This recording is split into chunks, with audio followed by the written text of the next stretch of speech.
Guard riders honoring the life of Sergeant Millard Odom, a Marine Corps service member who was killed in 1943 during World War II. But his remains were only just recently identified.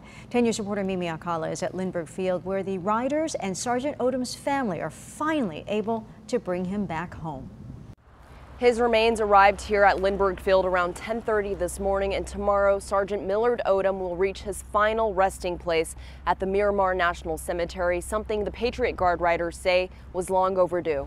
We really should be grateful that we live in a country that can produce a man like Odom, and we are here to honor that, and because of his sacrifice is why we're able to sit here and talk about what he did. Army veteran Lorenzo Lizarraga leading the Patriot Guard riders, starting with a prayer honoring the life of U.S. Marine Sergeant Millard Odom as he's finally welcomed home more than 7 decades later.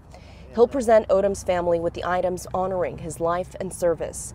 Odom was a World War II veteran born in Arkansas. He enlisted in the Marines when he was just 19 years old.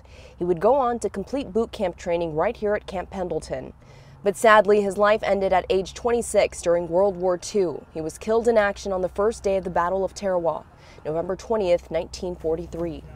And up until last month, his remains weren't identified. In 1949, he was taken to the National Memorial Cemetery of the Pacific in Honolulu. And then 69 years later, through DNA testing, he was positively identified. His family members and the Patriot Guard riders now able to welcome him home and take him to his final resting place. We're here to honor him and to pay our respects and to a fellow brother that has fallen. And we should be honoring him that he lived. More so, not so much that we mourn him, but that he lived.